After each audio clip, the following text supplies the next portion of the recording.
नमस्कार। आज मैं आपको सुनाने जा रही हूँ सूर्य की पौराणिक कथा। ऐसा कहा जाता है कि किसी की भी कुंडली में सूर्य का बलि होना अत्यंत आवश्यक है। सूर्य ग्रहों का राजा है। सूर्य का महत्व ज्योतिष में अत्यधिक क्यों है, ये हमें क्या इंडिकेट करता है, सूर्य के बलि होने से क्या लाभ है और यदि बलि ना हो तो क्या हानि है। आज मैं आपको सूर्य की पौराणिक कथा द्वारा यही सब बताऊंगी, जिससे आप सूर्य के महत्व को समझ सके, सूर्य के बारे में जान सके। सूर्य के कारक तत्व कौन से हैं, सूर्य किन चीजों को रिप्रेजेंट करता है, सूर्य के द्वारा किसी की भी जन्म पत्री में हम क्या कुछ देख सकते हैं, क्या समझ सकते हैं, ये सारी चीजें मैं आपको इस वीडियो में बताने जा रही हूँ। आप सभी के लिए ये वीडियो बहुत ज्ञानवर्धक और रोचक होने वाली है, तो अंत तक वीडियो अवश्य देखें। पसंद आए तो लाइक, शेयर व कमेंट जरूर करें और चैनल को सब्सक्राइब करना बिल्कुल ना भूलें। तो कथा प्रारंभ करते हैं।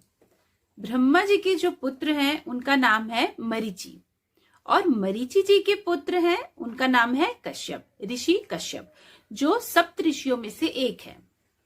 ऋषि कश्यप जो है, इनका विवाह हुआ है दक्ष प्रजापति की कन्या, उनकी जो पुत्री है अदिति, उनसे। अदिति और ऋषि कश्यप के पुत्र हैं वो देवता कहलाते हैं। और ऋषि कश्यप की दूसरी भी पत्नियां हैं जिनके नाम है दिति, दनु और खस। इनके जो पुत्र हैं उनके नाम है दैत्य, दानव और राक्षस। अब ये जो दैत्य, दानव और राक्षस हैं, ये हमेशा देवताओं से लड़ाई झगड़ा किया करते थे। तो बात तब की है जब इन दैत्य, दानव और राक्षसों ने देवताओं को बहुत परेशान किया, इनसे लड़ाई झगड़ा किया और इनसे युद्ध किया, और फिर फाइनली युद्ध में इन्हें हरा दिया। अब देवता जो थे वो युद्ध में हार गए, और हारने के बाद में उनको स्वर्ग से राक्षसों ने, दैत्यों ने, दानवों ने स्वर्ग से उनको भगा दिया। तो अब सारे देवता जो थे वो बहुत ज्यादा परेशान हुए, बहुत दुखी हुए कि हमें हमारे स्वर्ग से निकाल दिया इन लोगों ने। और ऐसी अवस्था में वो अपनी माता अदिति के पास आए और सारा कुछ उन्हें बताया अपनी माता को कि किस तरह से सौतेले भाइयों ने हमें जो है युद्ध में हरा दिया, हमसे लड़ाई झगड़ा किया और स्वर्ग भी उन्होंने हथिया लिया हमारा।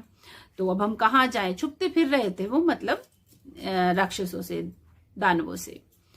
तो माता अदिति जो थी, उन्होंने जब देखा कि मेरे पुत्र इतने अधिक दुखी हैं, परेशान हैं इन दानवों के, राक्षसों, दैत्यों की वजह से, तो उन्होंने कहा कि ठीक है, तुम चिंता मत करो, मैं कुछ करती हूँ।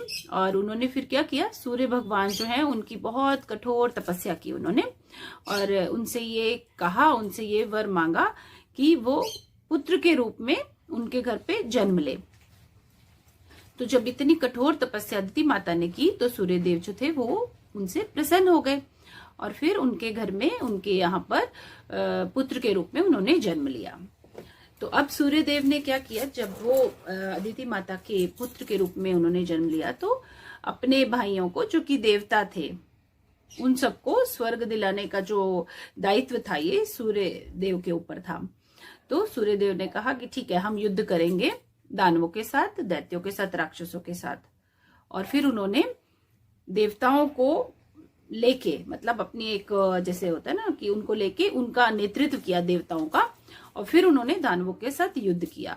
और दानवों को उन्होंने, दैत्य, दानव और राक्षस जो थे, उनके सौतेले भाई जो थे, उनको युद्ध में उन्होंने हरा दिया सूर्य देवता की मदद से, सूर्य देवता के नेतृत्व में जो युद्ध किया था।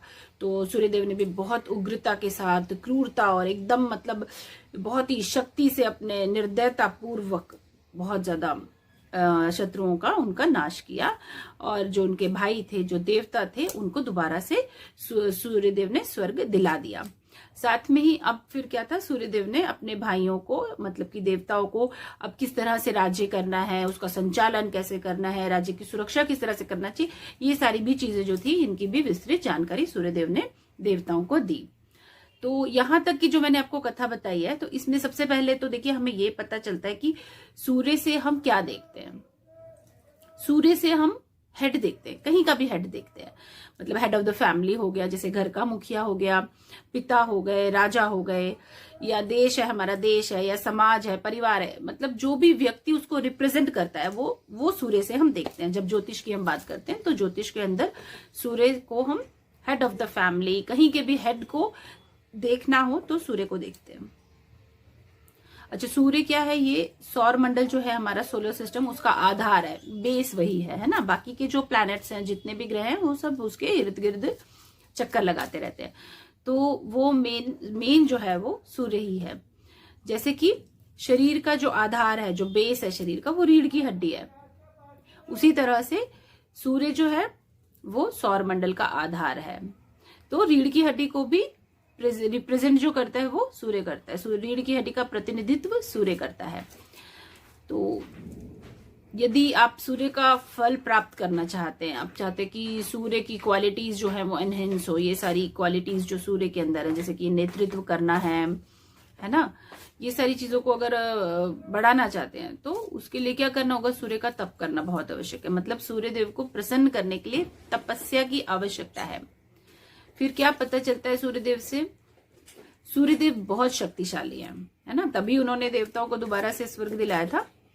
बहुत ज्यादा क्रूर भी है, बहुत ज्यादा कठोर भी है, लेकिन दुष्ट नहीं है।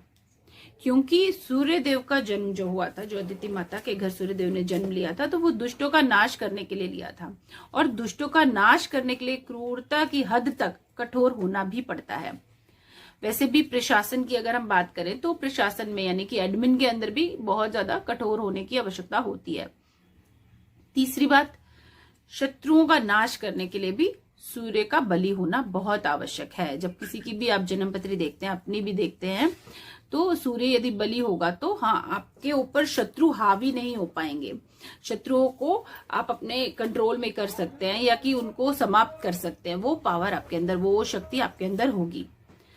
फिर नेतृत्व करने की शक्ति, युद्ध के अंदर विजय जो देखते हैं हम, वो भी सूर्य से देखते हैं। यदि जैसे कहीं भी युद्ध का जैसे स्थिति बन जाए तो उस वक्त सूर्य को देखा जाता है। सूर्य यदि बलि है तो युद्ध के अंदर विजय प्राप्त होगी ही होगी। साथ ही साथ राज्य की प्राप्ति है, राज्य का संचालन है, प्रशासन है, एडमिन है, राज्य की सुरक्षा है, ये सब चीजें भी जो है ये सूर्य से ही देखते हैं। चलिए बात करते हैं अभी। सूर्य जो है ये अदिति माता के पुत्र हैं, तो इन्हें इसीलिए आदित्य भी कहते हैं, ठीक है। और सृष्टि के आरंभ में ये उत्पन्न हुए हैं, इसलिए भी इनका नाम आदित्य है। तो सूर्य से हम क्या देखते हैं? प्रारंभ देखते हैं, मतलब कि शुरुआत देखते हैं। पहल करने की क्षमता सूर्य से देखी जाती है। जिसका सूर्य बलि होता है उसमें हेड बनने की इच्छा बहुत ज्यादा, बहुत प्रबल होती है। और वो हमेशा, वो व्यक्ति जो है हमेशा पहल करता है, नेतृत्व करता है, जैसे कि मैंने आपको बताया भी है, लीडरशिप वाली क्वालिटी होती है।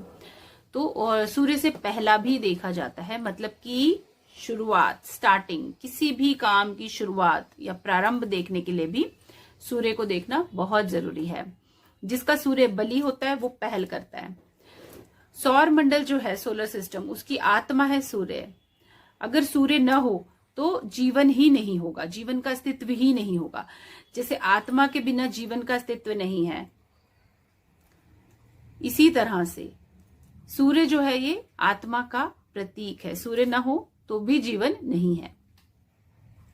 सूर्य की स्थिति और सूर्य की अवस्था जो है, उससे व्यक्ति के आत्मिक बल का पता चलता है कि कितनी ज्यादा उसकी विल पावर स्ट्रांग है।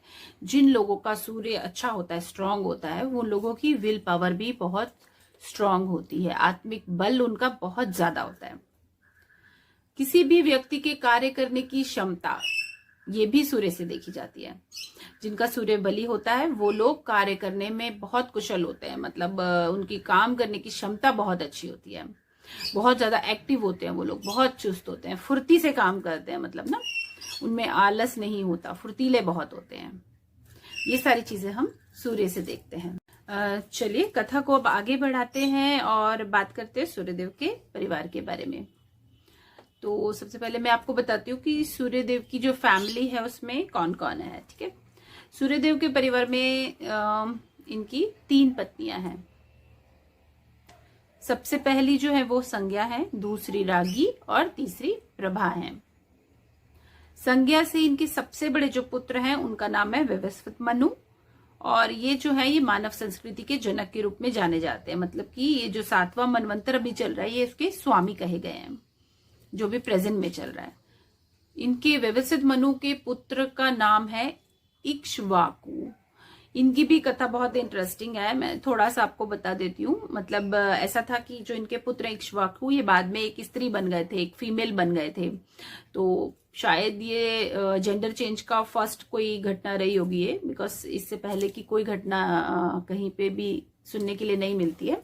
पहला इंसिडेंस यही रहा होगा। तो ऐसा क्यों हुआ था, रीजन क्या था इन सब का, क्यों वो एक पुरुष से स्त्री में कन्वर्ट हुए थे, ये सब बातें भी मैं आपको बताऊंगी विस्तार से मेरी आने वाली वीडियो में, तो जरूर देखिएगा आप।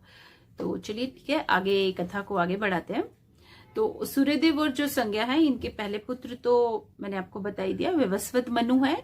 इसके साथ ही इनके 2 जुड़वा बच्चे भी हैं जिनका नाम है यम और यमी। इन्हें आप बहुत अच्छे से जानते हैं। यम मतलब कि यमराज, और यमी यानी यमुना नदी, जो सभी जानते हैं जिनके बारे में। और इन दोनों भाई बहनों के स्नेह को भी हम बहुत अच्छे से आज भी याद करते हैं, और उनकी याद में ही भाई दूज मनाया जाता है, जो दीपावली के 2 दिन बाद आता है। तो इनके बारे में मैं आपको बता देती हूँ। हुआ क्या था कि यमुना नदी जो है ये अपने भाई यमराज से बहुत अधिक स्नेह करती थी, बहुत प्रेम करती थी। तो ये हमेशा अपने भाई से कहती थी कि भैया आप मेरे घर आइए, भोजन पर आइए, भैया मेरे घर आइए मिलने के लिए। अब यमराज जी तो बहुत बिजी रहते हैं, उनके पास कहाँ है टाइम। वो हर बार बोल देते थे ठीक है बहन मैं जरूर आऊंगा, मैं जरूर आऊंगा, लेकिन बिजी होने की वजह से फिर जा ही नहीं पाते थे। तो ऐसे ही बहुत समय बीत गया। बार बार यमुना बोलती अपने भाई से, याद करती, उन्हें बुलाती अपने घर पे कि भैया घर पे आइए, और फिर यमराज जी ऐसे ही बोल देते आऊंगा आऊंगा, लेकिन नहीं जा पाते थे। तो अब क्या हुआ कि कार्तिक शुक्ल की द्वितीय तिथि आई। तो फिर यमुना ने फिर से यमराज जी से आग्रह किया, निवेदन किया कि भाई आप हमारे घर पे आइए, भोजन के लिए आइए। तो इस बार यमुना ने जो था वो यमराज से वचन ले लिया कि आपको आना ही पड़ेगा। तो यमराज जी ने भी कहा कि ठीक है बहन बार बार बुला रही है तो मैं जाता हूँ, ऐसा मन में उन्होंने भी बोल दिया। उनसे उन्होंने वचन दे दिया कि ठीक है मैं आऊंगा बहन, जरूर आऊंगा तुम्हारे घर पे। तो अब वो यमुना के घर पहुंचे यमराज। यमुना नदी ने यमराज का, अपने भाई का खूब आदर सत्कार किया, तरह तरह के व्यंजन बनाए थे वो खिलाए, अपने भाई को भोजन कराया। यमराज जो थे वो बहुत प्रसन्न हो गए, बहन कितना भगत देख के, इतने समय बाद अपनी बहन से मिले थे, उसके घर आए थे, बहुत उनका मन प्रसन्न हुआ। तो उन्होंने अपनी बहन से कहा कि मैं बहुत बहुत अत्यधिक मैं खुश हूं बहन, तुम मुझे ये बताओ कि तुम क्या चाहती हो, कोई वरदान मुझसे मांगो।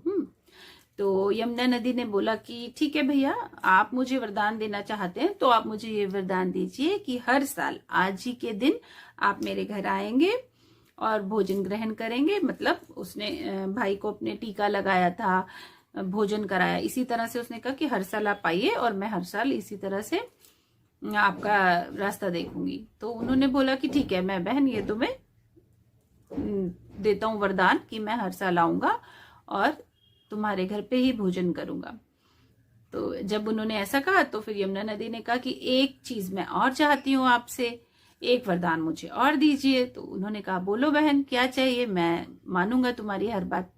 तो उसने कहा कि आज ही के दिन जो भी भाई है वो अपनी बहन के घर जाएगा और बहन उसका टीका करेगी, तो उसको आप जो है अपना भय जो है वो आप उसको नहीं दिखाएंगे, उसको आपसे भय नहीं रहना चाहिए किसी भी तरह का, ये आप मुझे वरदान दीजिए। तो यमराज जी ने कहा कि ठीक है ऐसा ही होगा, तथास्तु। जो भी भाई जो है आज के दिन अपनी बहन से टीका करवाएंगे और बहन अपने भाई की लंबी आयु की प्रार्थना करेगी तो उससे मैं अपना मतलब जो भी है भय जो है मैं उसे नहीं अपना रहने दूंगा, किसी भी तरह का उस भाई को मेरे से डर नहीं रहेगा। ये सुनकर यमुना नदी बहुत प्रसन्न हो गई। तो ये तो हुई यमराज और यमुना की कथा। तो अब बात करते हैं ज्योतिष की। ज्योतिष में जो यम है उनकी जो भूमिका है वो मैं आपको बताती हूँ कि एक तो ये जो है 22वें दृष्टिकोण के स्वामी है, 64वें नवांश के स्वामी और अष्टम भाव और दक्षिण दिशा के स्वामी हैं। तो चलिए बात करते हैं सूर्यदेव की दूसरी पत्नी की, मतलब कि रागी की। इनके जो पुत्र हैं उनका नाम है रैवत, और जो इनकी तीसरी पत्नी है प्रभा, उनके पुत्र हैं, उनका नाम है प्रभात। चलिए कथा आगे बढ़ाते हैं, वापस लौटते हैं सूर्यदेव और संज्ञा पर। संज्ञा जो है ये सूर्यदेव से बहुत अधिक प्रेम करती थी, लेकिन सूर्यदेव का जो ताप है वो सह नहीं पाती थी, क्योंकि सूर्यदेव में तो प्रचंड अग्नि है, उनका ताप है, गर्मी है, तपिश है, बहुत अधिक है, जो कि संज्ञा के लिए असहनीय थी। बहुत परेशान हो जाया करती थी, मतलब वो बिल्कुल सह नहीं पाती थी उसको। तो एक दिन की बात है, बहुत परेशान हो गई वो, बहुत विवश हो गई, मतलब इतनी मजबूर हो गई कि उनसे रहा ही नहीं गया। तो उन्होंने फिर फाइनली ये डिसीजन लिया कि मैं अब नहीं रह पा रही हूँ सूर्यदेव के साथ, तो ठीक है मैं घर छोड़ के चली जाती हूँ। ये उन्होंने अपना निर्णय कर लिया। तो तब उन्होंने क्या किया, उन्होंने जो उनकी छाया थी उसको वहां पे अपनी जगह पर मतलब बुलाया वहां पे, और उसको अपनी जगह दे दी। उन्होंने कहा छाया से कि छाया तुम यहाँ पे मेरे घर में सूर्यदेव के साथ, मेरे बच्चों के साथ तुम यहाँ पे रहो, मेरी जगह पे, मतलब कि संज्ञा बन के रहो। छाया को उन्होंने ऐसा कहा। तो ये कह के बिना किसी को भी कुछ भी बताए संज्ञा जो है घर छोड़ के चली गई। और अब क्या था कि संज्ञा की जगह पर छाया वहां पे संज्ञा बनकर रहने लगी। अच्छा, वो संज्ञा है या छाया है, मतलब कि ये बात कोई नहीं जानता था। वो सबको यही लग रहा था कि जो अब जो छाया है वही संज्ञा है, मतलब क्योंकि बिल्कुल सिमिलर है दोनों देखने में। तो किसी को भी इस बात का आभास ही नहीं हो पाया कि ये संज्ञा नहीं है, और सूर्यदेव को भी नहीं पता चला कि ये संज्ञा नहीं है, छाया है। वो आराम से उसके साथ अपना जीवन व्यतीत करने लगे। अब यहाँ पे सूर्यदेव और छाया जो हैं, इनके भी 4 संतानें हुई, जिनमें से 2 तो इनके पुत्र हैं, जो कि पहले हैं सवर्णी मनु और दूसरे हैं शनिश्चर महाराज। 2 इनकी कन्याएं हैं, जिनका नाम है तप्ती और भद्रा। सवर्णी मनु जो है ये 8वें मनवंतर के स्वामी हैं, यानी अगले मनवंतर के। ये तो अभी 7वां मनवंतर चल रहा है ना, जो अगला मनवंतर आएगा वो 8वां मनवंतर है, उसके स्वामी जो है वो सवर्णी मनु है। और शनि महाराज को तो आप सब जानते ही हैं। शनि महाराज आयु कारक हैं, श्वासों की गिनती रखने वाले हैं, ये न्यायाधीश हैं, कर्म फलदाता हैं, जो जैसे कर्म करता है वैसे ही उसको फल देते हैं ये। तो अब सूर्यदेव और जो छाया है, इनकी जो पुत्री है वो भद्रा पुत्री जो है इनकी, उनका स्वभाव थोड़ा तीखा है। तो इन्हें ब्रह्मा जी ने कर्ण में स्थान दिया है।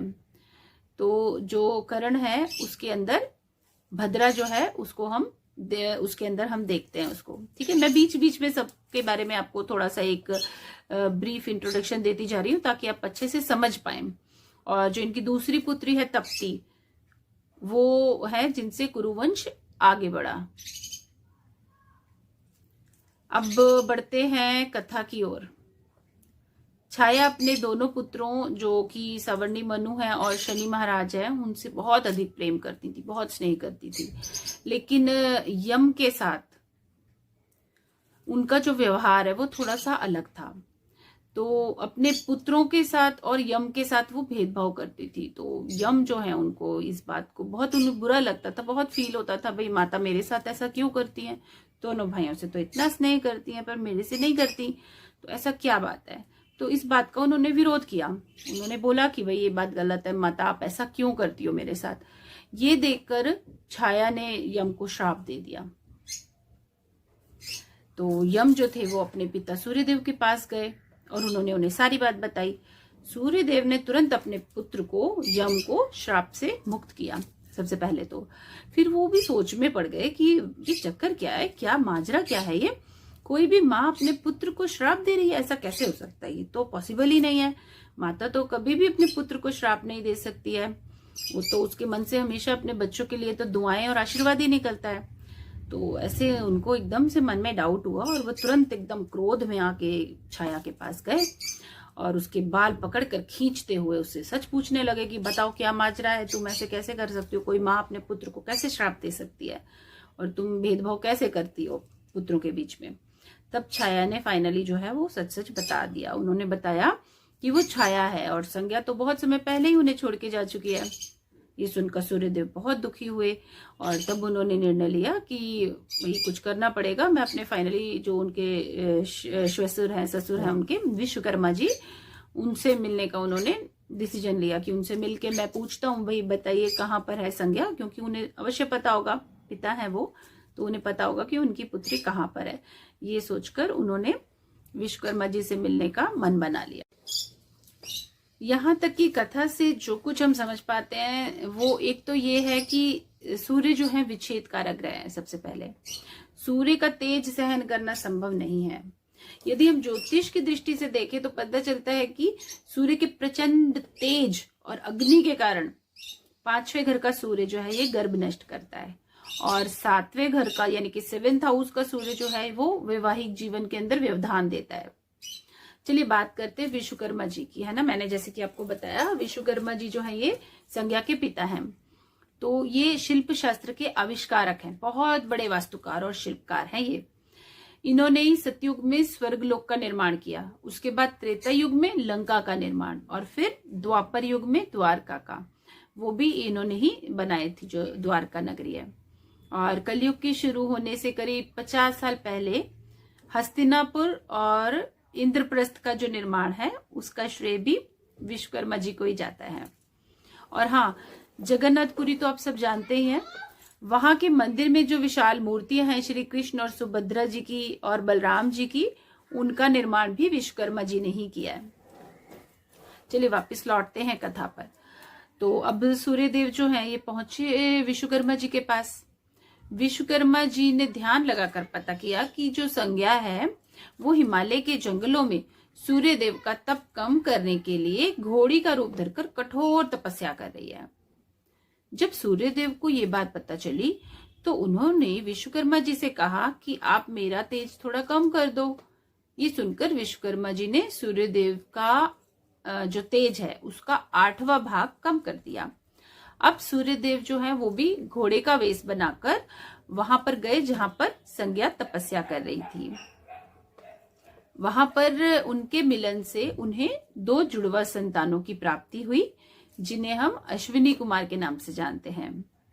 अश्विनी कुमार वही हैं जो देवताओं के चिकित्सक कहे जाते हैं। सूर्य कालदर्शी हैं, अर्थात समय का बोध कराने वाले, दिन रात के कारक हैं। ऋतुओं की सृष्टि करने वाले सूर्यदेव ही हैं। सूर्य रोशनी देते हैं, दुनिया दिखाते हैं, इसलिए दृष्टि और आंखों पर सूर्य का अधिकार है। सूर्यदेव को सविता भी कहते हैं, अर्थात सबको जन्म देने वाले, सबको जीवन देने वाले। एक घटना मैं आपको और बताती हूँ। बात तब की है जब संज्ञा सूर्यदेव के ताप से त्रस्त रहती थी। उस समय ग्रीष्म ऋतु का समय था, सूर्यदेव का ताप भी अपने चरम पर था। ऐसे में वो संज्ञा के सामने आए। अब उनका प्रचंड तेज जो है वो संज्ञा सह नहीं पाई। वो तो पहले ही बहुत परेशान रहती थी इस कारण से कि इतनी अधिक अग्नि है सूर्यदेव में। तो अब संज्ञा ने क्या किया कि उसने अपने नेत्र बंद कर लिए, अपनी आंखें जो थी वो एकदम बंद कर ली, इतना अधिक तेज था सूर्यदेव का। अब जब सूर्यदेव ने ये बात देखी तो उन्हें बहुत बुरा लगा। ऐसा व्यवहार उनको बिल्कुल भी अच्छा नहीं लगा कि उन्होंने कहा बताओ हद हो गई, मैं सबको जीवन देता हूँ, मैं तुम्हारे सामने आया हूँ और तुमने मुझे देख के एकदम आंखें बंद कर ली। तो उन्होंने संज्ञा से कहा कि ठीक है, मैं सबको जीवन देने वाला हूं और तुमने जब मुझे देखकर आंखें बंद की हैं तो इसीलिए जाओ, अब जो तुम्हारा पुत्र होगा वो जीवन लेने वाला होगा। जैसे कि हम सब जानते हैं कि सूर्य और संज्ञा के जो पुत्र हैं वो यमराज हैं और यमराज जीवन लेने वाले होते हैं। तो इसी कारण से यमराज जो है वो जीवन लेते हैं सभी का। अच्छा, अब सूर्यदेव का अगर हम पूरे परिवार की बात करें और स्वयं सूर्यदेव भी जो है ये भी शरीर और स्वास्थ्य से जुड़े हुए हैं, जीवन से जुड़े हुए हैं। जैसे इनके पुत्र है व्यवसत मनु, वो मानव संस्कृति के जनक है। इसी तरह से जो यमराज हैं वो काल के अवधारक हैं। शनिश्चर महाराज न्यायाधीश है, कर्म फलदाता हैं, आयु के कारक हैं। इनकी पुत्री यमी यमुना नदी है। तप्ती जो है वो ताप्ती नदी के रूप में पूजी जाती है। इनकी पुत्री जो विष्टि है, पंचांग में उनको कर्ण में स्थान मिला है। इनके पुत्र सावर्णी मनु 8वें मनवंतर के स्वामी हैं और अश्विनी कुमार देवताओं के चिकित्सक हैं। इस तरह से जो इनका पूरा परिवार है वो स्वास्थ्य से, चिकित्सा से, आयु से, जीवन से, इन सब चीजों से संबंध रखता है, मतलब कि बहुत बहुत ज्यादा इंपॉर्टेंट है। अब बात करते हैं ज्योतिष की। सूर्य से शारीरिक और आध्यात्मिक स्वास्थ्य का पता चलता है। सूर्य से रोग प्रतिरोधक शक्ति देखते हैं। लग्न का सूर्य बालों में कमी लाता है, केशों में। जैसे कि कथा में सूर्य ने छाया के बाल खींचे थे, तो सूर्यदेव से हम बाल भी देखते हैं। सूर्य यदि कमजोर होगा तो क्या होगा, बाल बहुत अधिक झड़ते हैं। सूर्य के बहुत अधिक समीप यदि कोई ग्रह होता है तो उसे ज्योतिष में अस्त माना जाता है, क्योंकि कोई भी ग्रह सूर्य का ताप सहन नहीं कर पाता, इसीलिए उसका अपना स्वयं का कोई अस्तित्व नहीं रह जाता और सूर्य के कारण वो अस्त माना जाता है। अच्छा, चलिए बात करते हैं सूर्य की एक और पौराणिक कथा के बारे में। मैं आपको बताती हूँ। बात तब की है जब सूर्य और चंद्रमा ने देवताओं के लिए असुर स्वर भानु से दुश्मनी मोल ली थी। जब स्वर भानु देवताओं का रूप धरकर अमृत पान करने लगा, तब सूर्य और चंद्रमा ने उसकी पोल पट्टी खोल दी। उन्होंने बता दिया, अरे ये तो असुर है और ये देवताओं की पंक्ति में आकर बैठ गया है। तब विष्णु भगवान ने क्या किया, स्वर भानु का सर धड़ से अलग कर दिया। अब जो सर था वो तो राहु बन गया और जो धड़ था वो केतु बन गया। इसीलिए तब से जो राहु है वो सूर्य और चंद्रमा को, मतलब उसको प्रॉब्लम होती रहती है सूर्य और चंद्रमा से, और गुस्से में आके वो सूर्य का भक्षण करने के लिए, सूर्य को खाने के लिए सूर्य की तरफ दौड़ता है राहु। तो ऐसे में जब राहु जो है वो सूर्यदेव की तरफ दौड़, तो सूर्यदेव गुस्से में आ गए और गुस्से में आकर उन्होंने सारे सृष्टि को तपाना शुरू कर दिया। ऐसा लगा जैसे समझो चारों तरफ अग्नि की वर्षा हो रही हो। अब जो देवता है वो ब्रह्मा जी के पास गए। ब्रह्मा जी से उन्होंने कहा कि प्रभु रक्षा कीजिए, ऐसे तो सारी सृष्टि जो है वही जल जाएगी, सबका विनाश हो जाएगा। तो ब्रह्मा जी ने अरुण देव को कहा कि अरुण देव तुम जाओ और सूर्य के सारथी बन जाओ। अरुण देव जो है इनका स्वभाव बहुत ही मृदु, बहुत ही शांत है और अरुण देव जो है उनके पांव नहीं है। आप जानते हैं संपाति और जटायु के बारे में? संपाति और जटायु जो है ये अरुण देव के ही पुत्र हैं। संपाति और जटायु की एक कथा मैं आपको बताती हूँ। एक बार क्या हुआ, संपाति और जटायु जो थे वो सूर्य को छूने के लिए उड़े और जब वो सूर्य के थोड़ा नजदीक पहुंचने लगे तो क्या हुआ, उनके पंख जलने लगे। इतनी तेज सूर्य का, कहां से वो सूर्य को पहुंच पाएंगे, सूर्य तक और छू पाएंगे। तो जब उनके पंख जलने लगे तो सूर्यदेव के जो तपिश है उससे अपने भाई जटायु को बचाने के लिए संपाति ने क्या किया, अपने पंखों को खोल दिया और मतलब फैला के पंखों के नीचे जटायु को ले लिया। तो इससे क्या हुआ, जटायु तो बच गए, लेकिन संपाति जो थे उनके पंख जल गए और वो ऊपर से नीचे समुद्र तट पर गिर पड़े और वहां पे बेहोश हो गए, मूर्छित हो गए संपाति। तब एक दिन क्या हुआ, मुनि थे वहां पर, वो आए और उन्होंने देखा कि संपाति यहाँ पर मूर्छित पड़े हैं, तो उन्होंने उनका उपचार किया, उनको ठीक किया और साथ ही साथ उनको आशीर्वाद भी दिया कि जब जो वानर हैं वो सीता माता की खोज में जब निकलेंगे ना, तब उनके दर्शन करने से संपाति जो है उनके पंख फिर से जमने लग जाएंगे। अरुण देव के जो दूसरे पुत्र हैं जटायु, उन्हें तो आप सब जानते ही हैं। जब रावण सीता माता का हरण करके ले जा रहा था तब जटायु ने ही रावण से युद्ध किया था। तो अरुण जो हैं वो इन्हीं दोनों के पिता हैं। वापस लौटते हैं सूर्यदेव और अरुण देव की कथा पर। अरुण देव सूर्य के रथ को ऐसे हाँकते हैं जैसे कि जिसके कारण से पृथ्वी पर सूर्य का जो प्रकोप है, जो उनकी अग्नि है, जो तपिश है, उसका प्रभाव कम से कम पड़े। इसी वजह से सारी सृष्टि बची हुई है।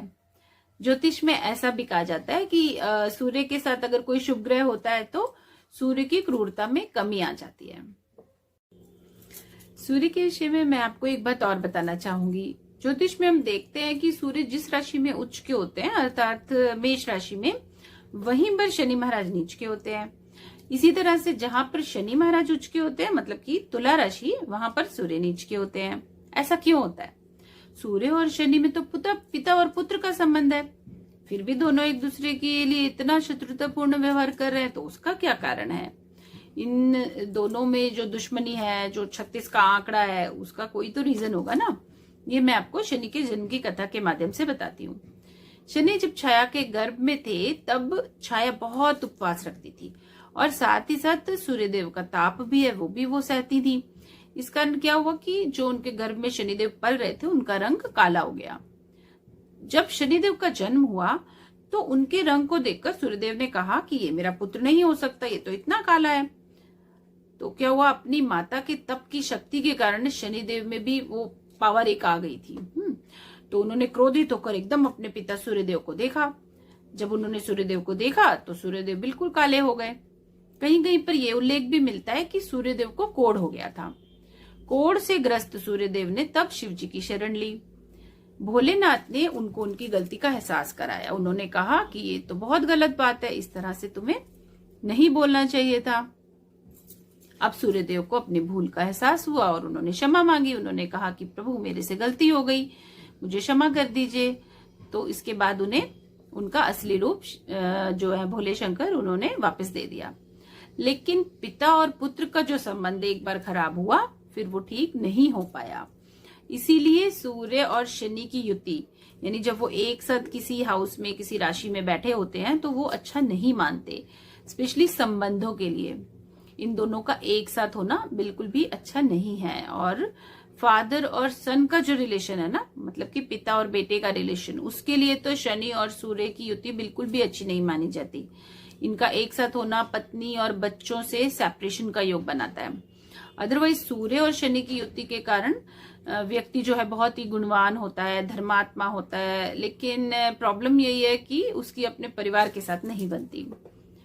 तो सूर्य से हम और क्या कुछ देख सकते हैं ये मैं आपको बता दूं। जैसे राजसत्ता देखते हैं, अधिकार देखते हैं, निर्णय लेना देखते हैं। सूर्य को अकेले चलना पड़ता है क्योंकि सूर्य जो है वो एडमिन को रिप्रेजेंट करता है। तो एडमिन में जो भी व्यक्ति होता है उसको सारे निर्णय स्वयं लेने पड़ते हैं, बिना किसी का भी लिहाज किए कठोर होना पड़ता है। इसके अलावा सूर्य से रोग से मुक्ति भी देखी जाती है। चलिए ये वीडियो मैं यहीं पर समाप्त करती हूँ और मैं चाहती हूँ कि ये वीडियो आपको कैसा लगा आप मुझे कमेंट में बताएं। साथ ही ज्योतिष के अन्य विषय भी बताइए जिन पर आप वीडियो देखना चाहते हैं। धन्यवाद।